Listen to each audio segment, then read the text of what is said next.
amigos e amigas, eu sou Vitor Almeida e hoje irei apresentar orientações sobre como identificar sinais da prática de corrupção na administração pública municipal.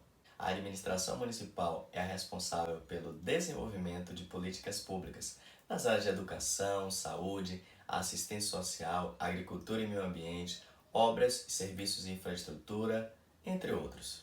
É a administração pública responsável pela construção de escolas, creches, hospitais, postos de saúde, pavimentação de ruas, políticas públicas para pessoas em situação de vulnerabilidade social por meio de assistência, entre outras. Porém, a execução dessas políticas públicas podem ter sua execução dificultada ou mesmo impedida em razão da prática da corrupção. A prática da corrupção resulta em desvios, desperdícios e ineficiências, prejudicando gravemente a toda a sociedade. Sendo assim, considerando que o patrimônio público pertence a toda a sociedade, qualquer cidadão, ao tomar conhecimento de indícios que possam configurar corrupção na administração pública municipal, deve comunicar às autoridades competentes para a adoção de providências cabíveis, entre elas, Controladoria Interna Municipal, Procuradoria Interna Municipal, Ministério Público, Tribunais de Contas, Polícia Federal, Controladoria Geral da União, entre outros órgãos.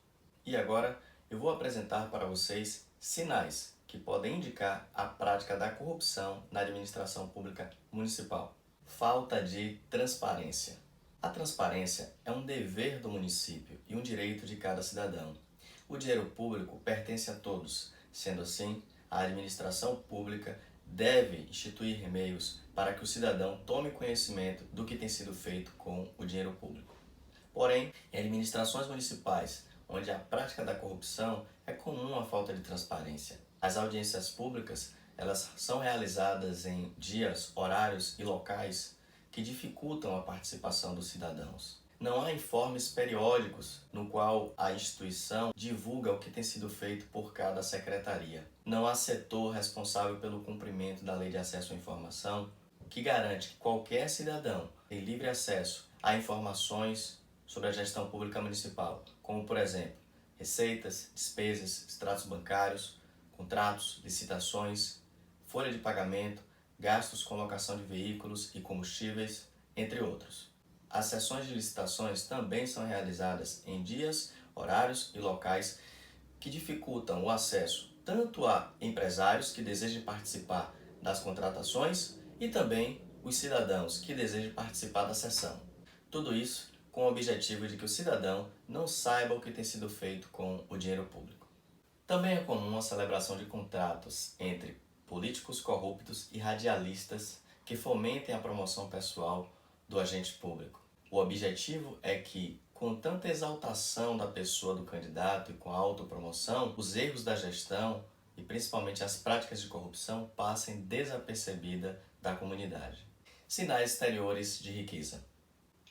Nas administrações municipais onde a prática da corrupção, é comum se identificar agentes públicos que possuem um padrão de vida completamente desproporcional à renda que recebem oficialmente da entidade pública. É verificado que com pouco tempo as pessoas adquirem casas, prédios comerciais, lojas, fazendas, empresas, realizam viagens, entre outras realizações, em que se verifica nitidamente que é incompatível com a renda que eles recebem oficialmente da entidade pública. Também é comum a abertura de novas empresas para a celebração de contratos vultuosos com a administração pública municipal. São empresas que possuem no seu quadro societário pessoas que têm uma vida simples, até mesmo que tenham um vínculo empregatício comum e de baixa renda, e que em linhas normais essas pessoas jamais teriam patrimônio para realizar tal investimento. Com investigações mais profundas, se identifica que na realidade essas pessoas eram o que popularmente é conhecido como laranja. Estavam no quadro societário da empresa apenas formalmente, porém os verdadeiros sócios são pessoas ligadas à própria administração e que estas de fato é quem recebe o dinheiro sujo oriundo da corrupção. Resultado de contratos com preços acima dos praticados no mercado ou mesmo pelo recebimento de pagamentos, em razão de bens e serviços não entregues ou não executados, prejudicando assim gravemente a coletividade. Outro resultado danoso da prática da corrupção é que os agentes públicos, ao se beneficiarem ilicitamente do dinheiro público, não costumam investir na própria cidade, aplicam seus recursos em outras cidades e até mesmo em outros estados, fazendo com que o dinheiro da coletividade efetivamente não seja empregado no município. Falta crônica de verba pública. Durante a campanha, o agente público realizou inúmeras promessas de que o município era um município rico e que tinha muito dinheiro, que a folha de pagamento poderia ser muito mais elevada com a contratação de mais pessoas para trabalhar na prefeitura, que ele poderia fornecer muito mais serviços públicos e até melhorar os já existentes. Porém, após tomar posse do cargo público, o gestor corriqueiramente vive se lamentando, informando que não pode realizar determinados serviços ou mesmo melhorar os existentes, tendo em vista que o município não tem renda compatível com o atendimento das necessidades dos cidadãos. O que não é verdade, pois um simples levantamento nos portais de transparência dos governos federais e estaduais pode-se verificar que não houve queda de receita, ao contrário, houve um aumento de receitas. É comum se ouvir o gestor público corrupto se lamentando da falta de verba, da dificuldade de administrar, chega até mesmo a citar que nunca mais ocuparia um outro cargo público. Porém, é incoerente, pois ele permanece no cargo, não está aberto à colaboração daqueles que desejam ajudar e também não renuncia ao cargo público. Tudo isso para iludir o cidadão, para que os cidadãos não cobrem a melhoria dos serviços públicos, a ampliação dos serviços já existentes e, principalmente, o cumprimento das promessas feitas durante a campanha eleitoral. Ausência de controle e desorganização da gestão.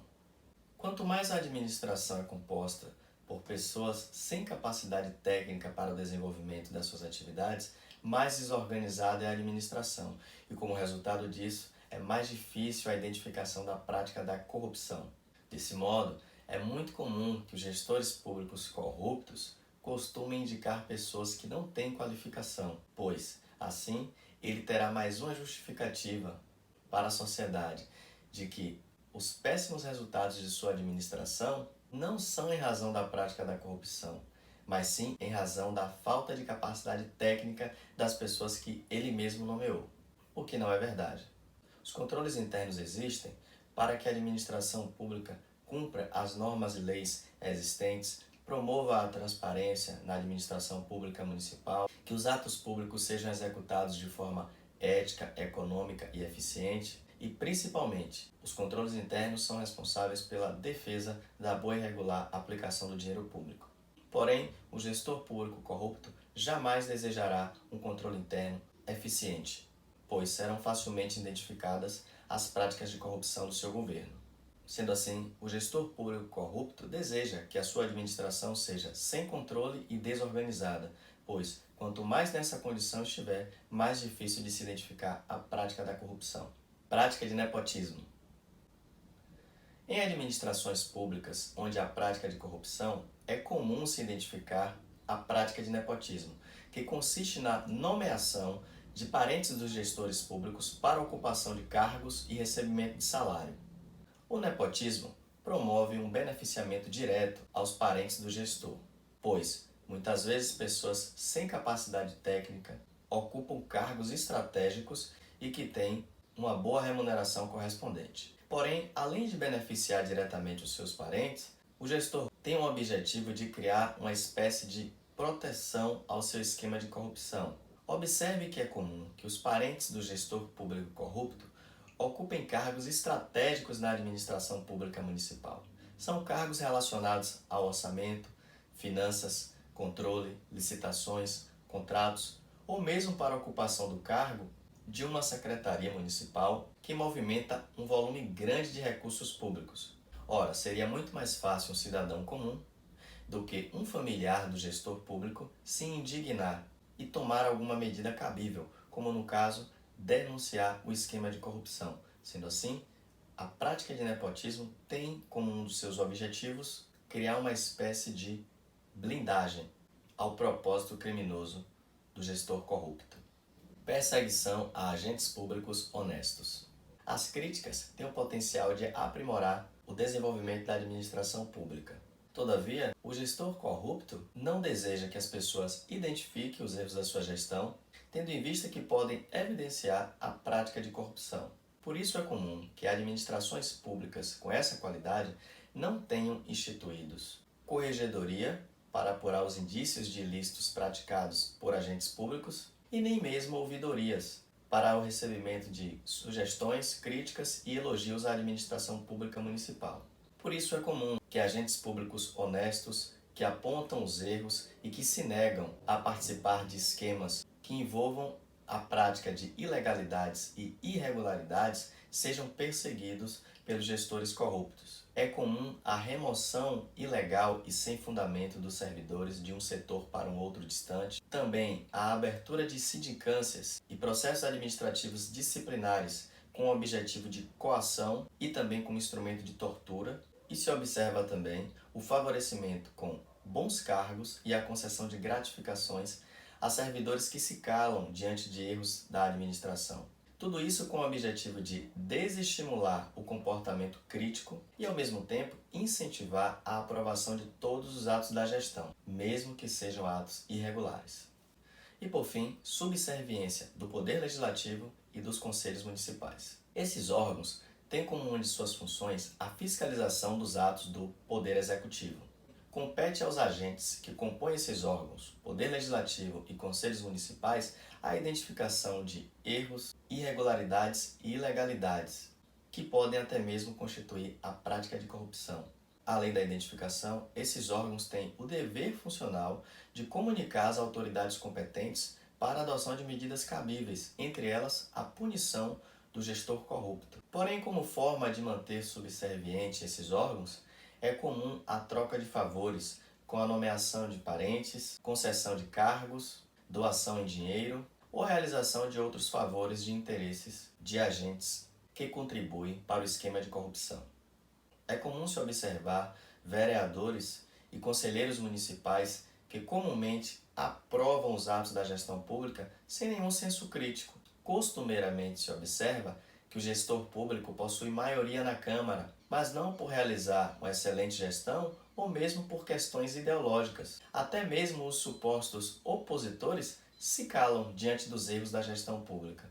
De igual modo, os conselheiros municipais costumam não receber a capacitação técnica necessária para o exercício de suas funções. Da mesma forma, também não recebem estrutura funcional para a realização de visitas, análise documental e assim deixam de ser conselhos de fiscalização para serem conselho de faz de conta. Muitas vezes são ameaçados pelo gestor público que os pressionam, dizendo que se as contas da educação, da saúde e da assistência social não forem aprovadas, o município irá perder verbas, quando na realidade é com a prática da corrupção que o município está perdendo muitas verbas. Ora, se quem tinha a função de fiscalizar o município e não o faz, eis aí mais um caminho aberto para o esquema criminoso do gestor, de produzir desvios, desperdícios, mau uso e ineficiências com o dinheiro público municipal. Assim sendo, a prática da corrupção produz graves prejuízos a toda a sociedade. É em razão do mau uso e desvios de dinheiro público que os cidadãos não têm uma vida digna. Portanto, deve ser prevenido e deve ser combatido. E nesse cenário, a participação de todos os cidadãos no exercício do controle social é fundamental para o controle daquilo que pertence a todos. Acompanhe o dia a dia da gestão pública de sua cidade. O exercício do controle social é essencial para a melhoria dos serviços públicos e para a prevenção e combate à corrupção.